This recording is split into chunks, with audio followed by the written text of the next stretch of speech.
You've gotta be f***ing shitting me. This is some damn news, people. So, if you read the title, you'll know exactly why I am reacting immediately like this.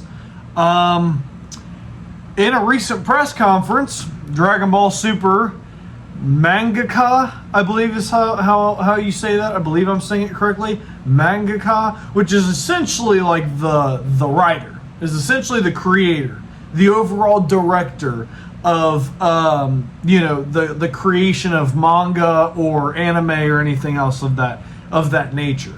Essentially, kind of the lore behind the jump.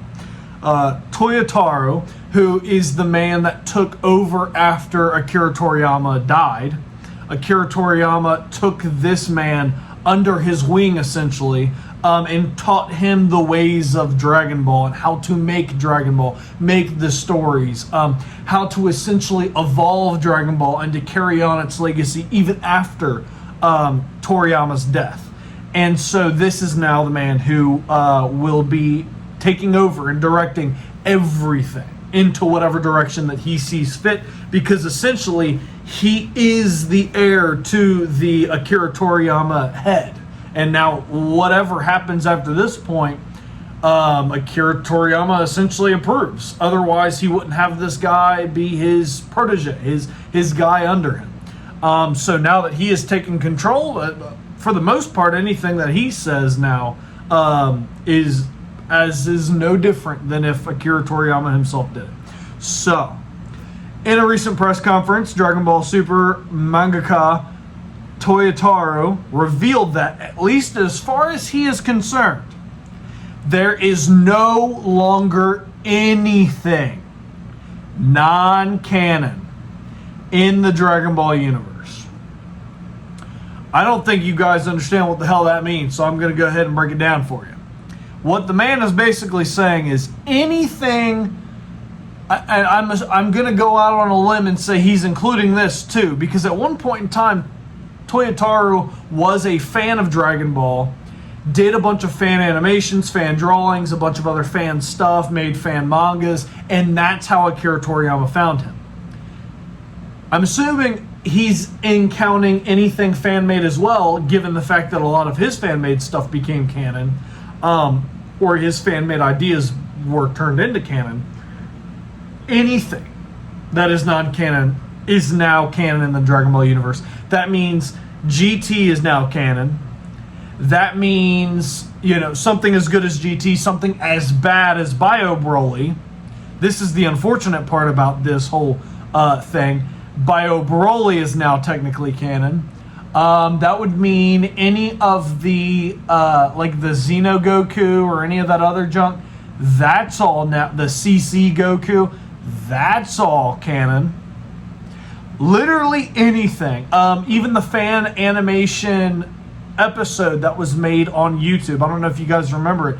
It was like Dragon Ball like Adventure or something. It essentially had like Goku and Chi-Chi fighting Broly, Z Broly, and then Vegeta came out of nowhere and started teaching Goku how to fight him and telling him he's got power inside of him, and then Goku turns into the Sun Wukong form. I can't remember. Oh, Dragon Ball Legend. That's what it was called. It was called Dragon Ball Legend. That is now canon. So that whole story is canon. If that creator on YouTube continues to make more episodes for that, whatever other episode comes, that's canon. That's essentially what I got from this when I had first heard about this. The issue of what's canon to the main Dragon Ball storyline has remained a constant subject of contention for Dragon Ball fans since at least the release of Dragon Ball Super in 2015, which completely contradicted the story told in the 1996 Dragon Ball GT. Insofar as the future of the Dragon Ball franchise is concerned, the problem of what is considered canon or non-canon may be a thing of the past. That's because, according to the new sole author of Dragon Ball Super manga, after the death of Akira Toriyama, meaning he is no longer taking control of anything, everything is now canon. Holy shit. From GT to Daima, from all of it, every bit of it, it's all canon. which essentially, I guess, it's confusing because now it's one of those things where it's like, how is it canon? Are we talking about like a multiverse type thing? Because we know there's multiple universes. This has already been a subject that's been introduced via Super. You know, we had the whole Tournament of Power. You had the 7 universes or whatever. From the original 12, there were 7 left, I believe. And so there was 12 universes that were ultimately in the main storyline of Super. So 12 in total. A couple we don't actually get to see because I think all of those got destroyed except the 7 that were left, including the normal universe that we see with Frieza, Goku, Vegeta, all of them. We have seen multiple different versions of the same characters. Frieza in another universe, it's Frost. You know what I mean? You go to something like Broly. You've got Kefla, I believe, or not Kefla. It's not Caulifla, is it? No, it's whatever that one girl is. She can turn into a giant rage Saiyan with the green hair. Essentially a version of Broly. You know, going from a thinner person to a giant. And you know, Broly's muscular for our regular universe, but he's far slimmer and far shorter than when he turns into full power Broly. Or when Z Broly turns from the skinny version that he is all the way into you know, legendary Super Saiyan form. So, you know, there's multiple different characters. You know, there's Champa, which happens to be the brother of Beerus, but is essentially another version of Beerus. So you've got that. All the different angels look very similar. They're all essentially different versions of each other in different universes for the job of basically taking care and guiding the god of destruction of that universe. So there's essentially a lot of similarities. Essentially parallel universes, and some universes that are a little bit different or tweaked or, you know, whatever else. That essentially I feel like falls into play with this. When he says everything is canon, I'm assuming that the original storyline is a completely different universe. Similar to how there's 12 universes that are known in the main storyline, there's essentially an extension to that multiverse of where it's even more universes that they don't even know about because Zeno does not control over those universes. It's a completely different set of stories in a completely other universe. Same thing with CC Goku, Xeno Goku, all that other junk, any of the fan animated junk, that's all a different universe. That is the only way in which case this statement makes any sense or is true at all. You know, this could have just been a sarcastic thing he was saying, but from everything I'm reading, everything I've seen, it doesn't look like he was kidding. It looks like he was being legitimate and serious. There is one way he could possibly be taking this as when he said anything essentially, according to his book, is canon, he means anything that has been put out in the public so far or any idea that anybody comes up with can be canon at this point. Nothing gets restricted. Just because something happens doesn't mean another thing can't happen. You know what I mean? I think that's essentially what he could be getting at. Because again, at one time he was a fan who made a bunch of fan stuff that a lot of people didn't think should be canon, or a lot of people were just like, yeah, that's never going to be canon. And then he ends up making it canon or ends up making something similar. I bet a lot of people never thought something like MUI would ever happen, or UI, or Ultra Ego, or, you know, Orange Piccolo, or, you know, Beast Gohan. I bet nobody thought that shit was going to happen, ever. Black Frieza.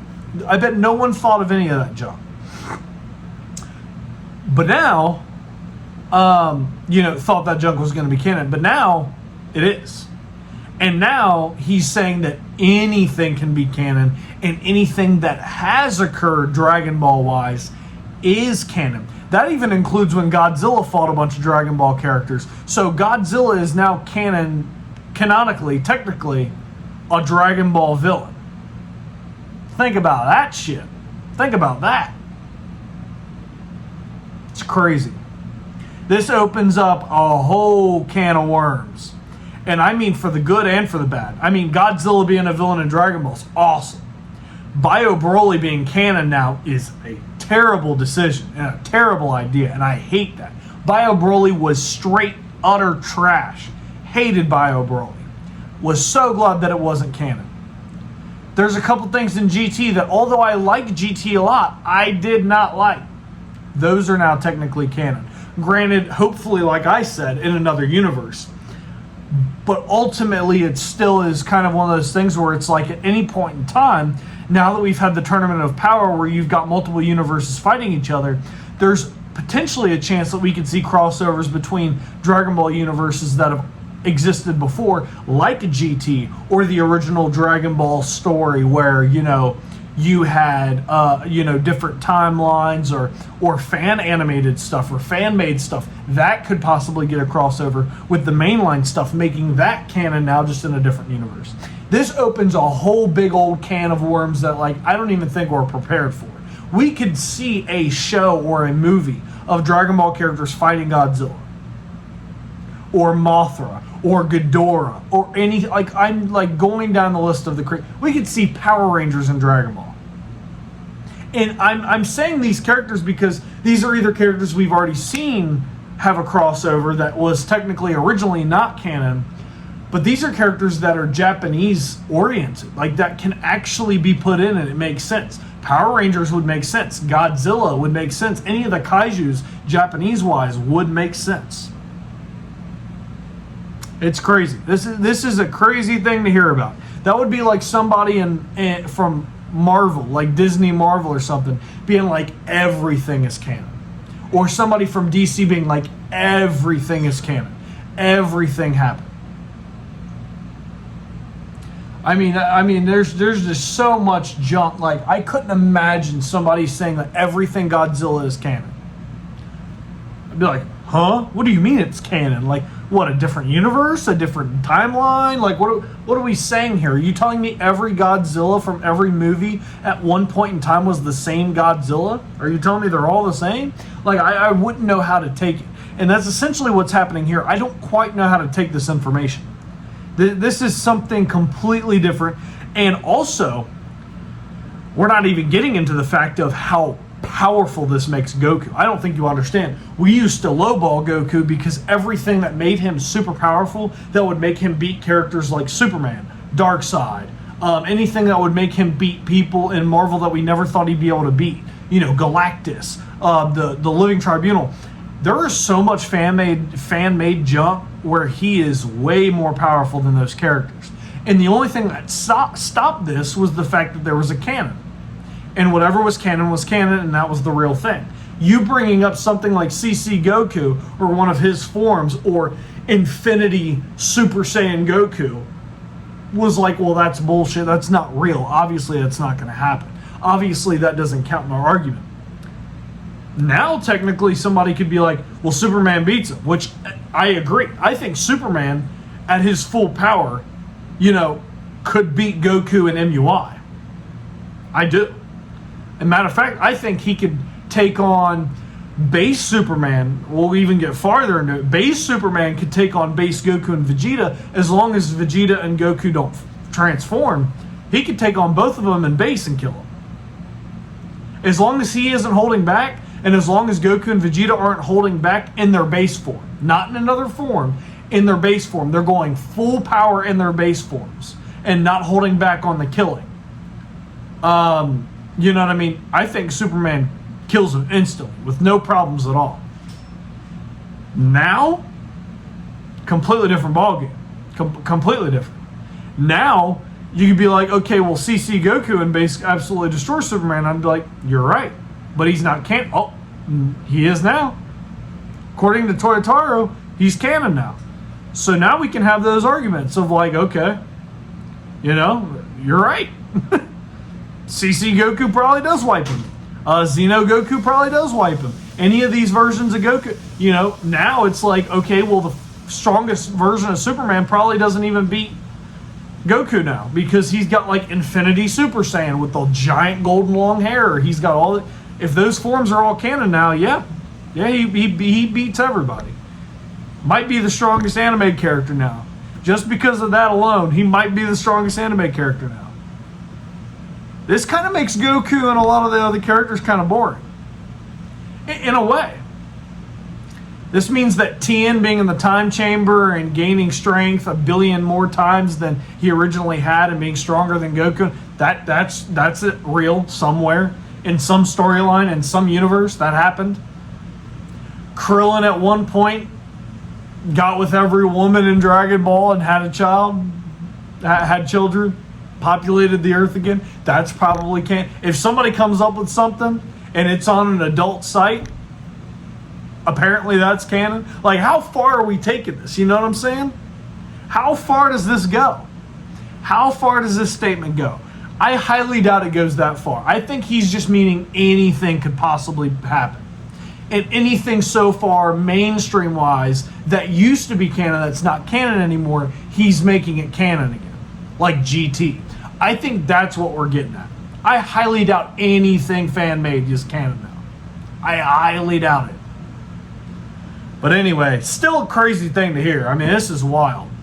Anyways, if you guys enjoyed my reaction and my little spiel to this and are equally as amazed and worried as I am, be sure to leave a like, subscribe, and share. Post your comments down below. Let me know what you all thought about this. And as always, I'm going to catch you all in the next video. Peace.